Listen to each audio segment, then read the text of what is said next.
So in today's video, we are cooking my world famous risotto carbonara, and we're here at the Elite Athlete Hotel in Loughborough, and we're with Coach Vera. Chef. Hello, hello. Yes, chef. Yes, that's a good sign of respect. You've already started off on a good foot. Behind, isn't that what they say? If you're passing, just to avoid an accident, spillage. If I got this pan and I'm going past while you're working, just so you don't turn around suddenly and whack it out of my hand. Yeah. And he's gonna make a upgraded version of my risotto.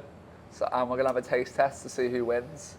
No, hold on. That's a bit unfair because well we'll see at the end. But you're using eggs. You're going to be using butter. Using your traditional risotto. Yeah? I'm just doing a healthier version. Okay. You guys are distance swimmers, so at the end of the day, it doesn't really matter. But we will talk about things like sodium, for example, because we're obviously getting a lot of salt from here. We're using your pancetta, bacon. There's a lot of salty ingredients, so there may not be a need to add salt. However, if you were triathletes, which I think you guys are going to go and watch this weekend, their sweat rates are 3.5 to 4 liters an hour. You know, so they need to put sodium back. So I wouldn't think twice about. Again, of course, we're looking at flavor as well, not just the functionality of salt and sodium and the part it plays. But yeah, my version is going to be different. And then right at the end, we've analyzed everything, both your recipes, your recipe and mine, and then we'll see what's a better fit for athletic performance.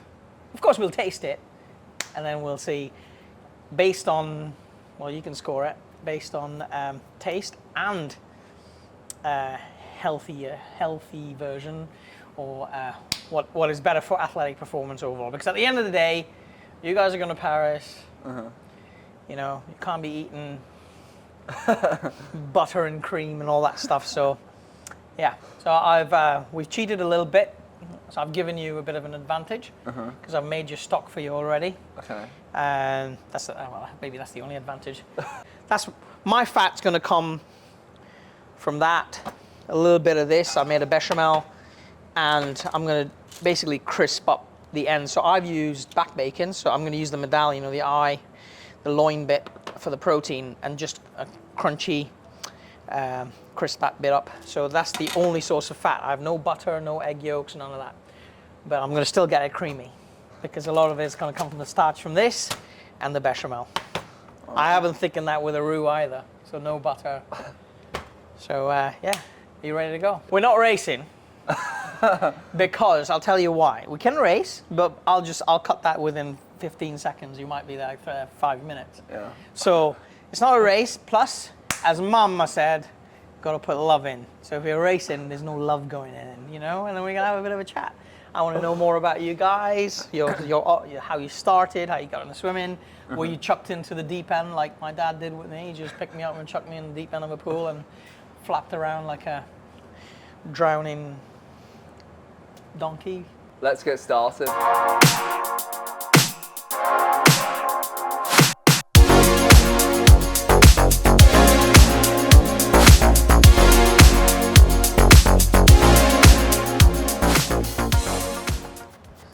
Don't film me, Daniel. See? That's me. My onion's done. If this was a race, I'd be way ahead already.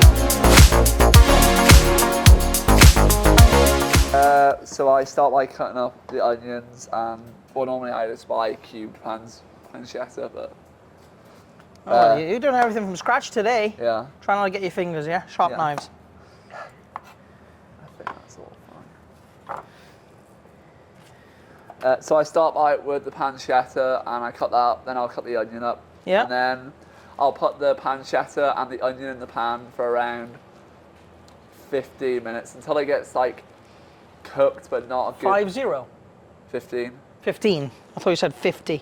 But I don't really get it crispy. I normally get it to like just cooked so it doesn't burn. Yeah. And then I'll put the risotto in for like maybe 30 seconds to a minute to like, I guess, crisp. The rice in? Yeah, the rice. Okay, in. yeah. And then and then I'll put the garlic in with that. Yeah. And then I will then put the stock in around How do you put the stock in? Just pour it. Okay, this will be interesting. Okay. How much would you say is 150? I'm gonna go with.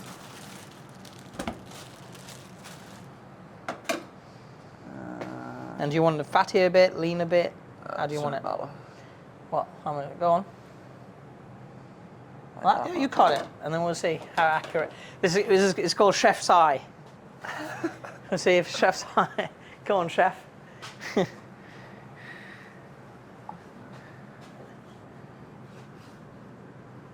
Okay. I reckon I've got that. Let's see. Do you want to have a look? Let's have a look. Let's see how accurate this is. Yeah. Ready? Yeah.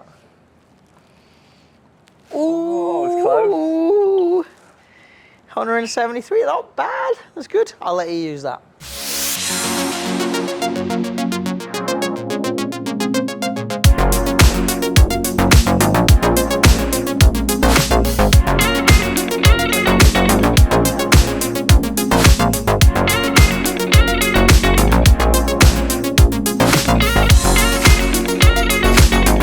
Yeah, we do a fair bit here. I was doing stuff with Ross Edgley and National Geographic, you know. Did he make a meal? Yeah.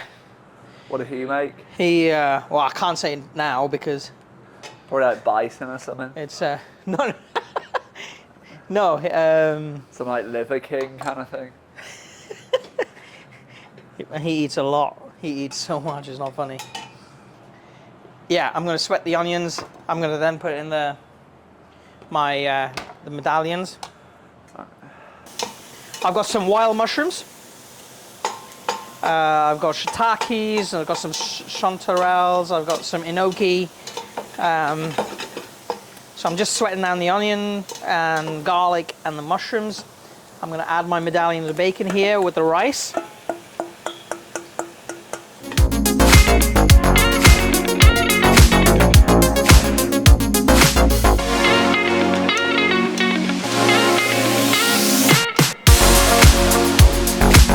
Yeah.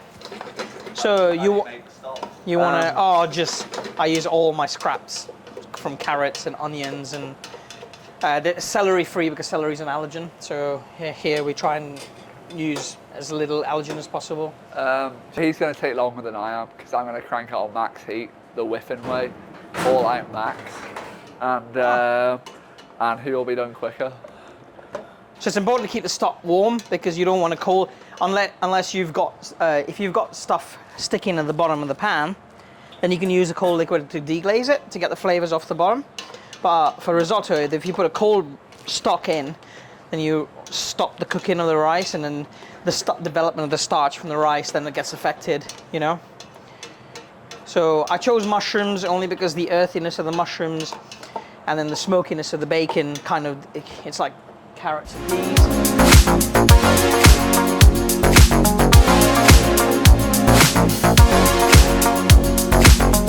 I'm getting my creaminess from bechamel that I made.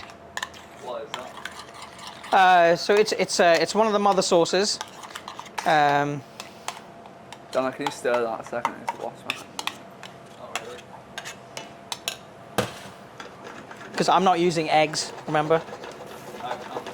Sorry? Why are you not using eggs?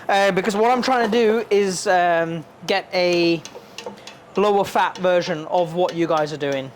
So basically, I'm using the carbohydrate content for fueling rather than the fat. Which in your case, because you guys are distance swimmers, it doesn't really matter. But if I was feeding this, I mean, obviously carbohydrate is your preferred source of fuel.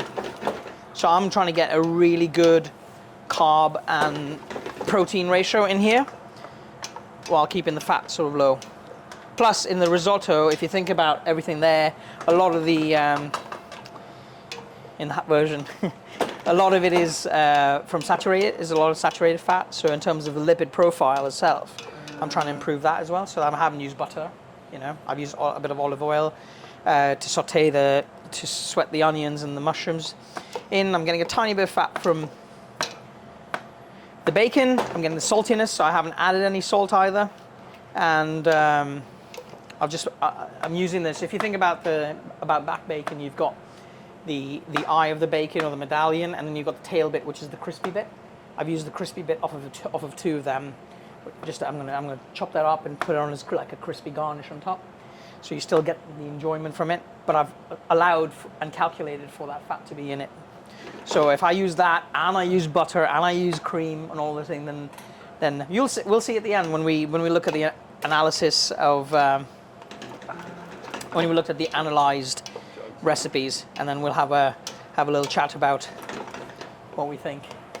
I'm just gonna grate some Parmesan now to chuck in there. So again, you guys in your recipe, you've asked for 30 grams of Parmesan, and I had 40. So I've got a bit more fat that's coming. I'm choosing where to get my fat from. I choose to get it from the cheese and the crispy bit of the tail bit of the bacon. The Parmesan goes in.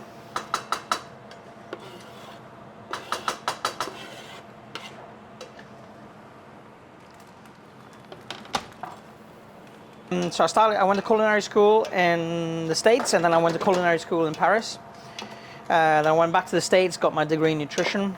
So about 23 years.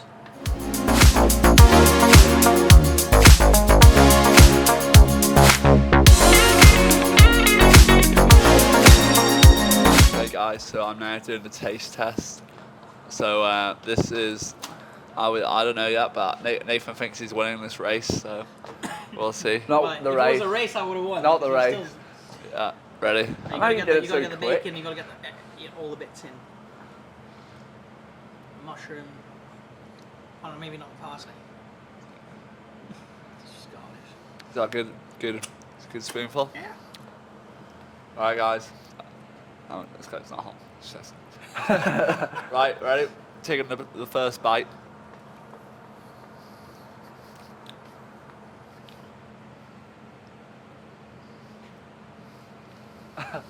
He's ready. I'm going to leave my score until the end.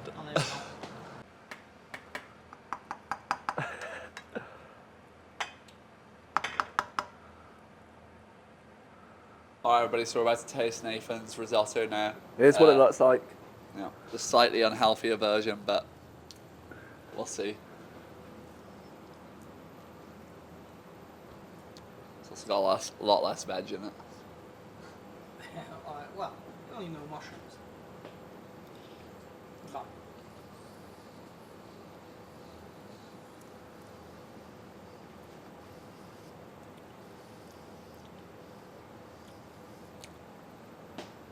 So, give the scores.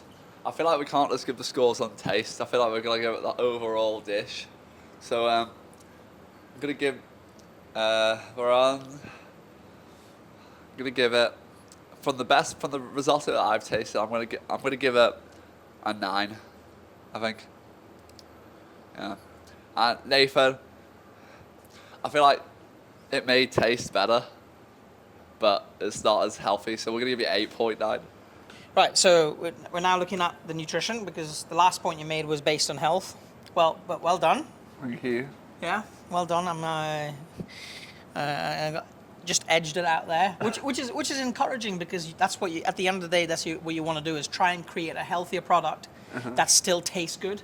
Yeah. Because at the end, when you talk about quality of life, if I'm providing you with that risotto at your meal, you're not really missing. You don't feel like you're missing out. You can't. You're not. If you don't feel, a lot of times, anything to do with health, people are like, oh, I need to cut back on this, but you don't have to. So what you're trying to do is take a recipe, what we call the gold standard, which is your recipe, and then how do we make it healthier but still taste damn good, right? And that's what. So I think that was a great exercise today. But in terms, so if you look at per serving, 641 calories. So calories don't matter, especially at your level, because calories, you need calories. You got 35 grams of fat,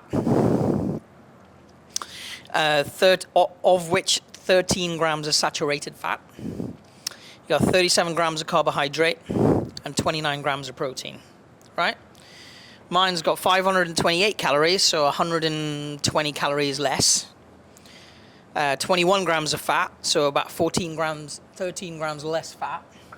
7 grams of so about 5 grams less saturated fat, and 35 grams of protein. So 6 more grams of protein per serving. So when you think about recovery, you know, what do you need to replenish? You need to replenish glycogen after a session, and then you need protein for repair, right? So I mean, I know this already because when I saw the recipe, I changed it to match that. However, for fueling, maybe your recipe, so it's not just all about, it's also the timing of the meal. So for fueling, especially if you're using carbohydrate and fat for fuel, then your recipe is fine. You know, but for recovery, I'd go with mine because it's leaner, higher protein, and just a better profile. I just wanted to say thanks to Faye, who ran the analysis for me, one of Andy's interns. Faye's done a lot of analysis work for me, so thank you, Faye. And other than Faye, the only other person I want to give a shout out to is my little boy Theo. He cooks with me sometimes in the kitchen. He has a YouTube channel too, called TBS Bricks, so subscribe to that. It is a very childish, very Lego Fortnite sort of thing. But yeah, I love you. Thanks guys for watching. Please like and subscribe, and Veron's stuff is in the description below, so please follow his Instagram, and we'll see you in the next video.